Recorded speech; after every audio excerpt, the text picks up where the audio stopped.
C'est ce vendredi 7 août que le tribunal de commerce de Lubumbashi, siégeant au palais de justice de Lubumbashi, a tenu sa deuxième audience dans l'affaire inscrite sous le numéro RAP 127. Cette affaire oppose le ministère public ainsi que les parties civiles, la République démocratique du Congo et les centres d'évaluation et de certification des substances minérales au monsieur Ilunga Kisimba Ben, au sujet chinois Fuqiang Yao Fei et la société Esther Mining SRL et à 7 autres sociétés minières poursuivies notamment pour fraude minière portant sur 216 tonnes métriques de cathodes de cuivre, 40 tonnes métriques d'anodes de cuivre, 1870 tonnes d'hydroxyde de cobalt conditionné dont 2238 big bags ainsi que pour blanchiment des capitaux.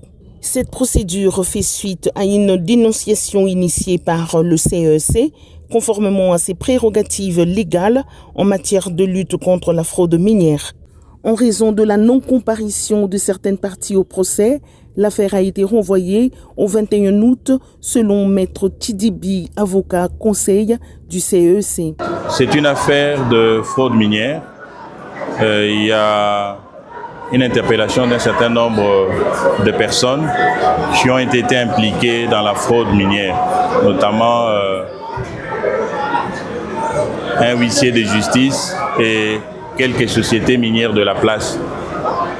La fraude a consisté à la vente illicite, à l'achat et à la vente illicite d'un certain nombre de substances minières qu'on a saisies par le parquet de grande instance de Lubumbashi et qui a transmis les dossiers par devant les tribunaux de commerce de Lubumbashi aussi. Aujourd'hui, il n'y a pas grand-chose qu'on a fait. Il y avait une remise parce que la cour d'appel de Lubumbashi a perdu un de ses greffiers. Il n'y avait pas moyen de statuer.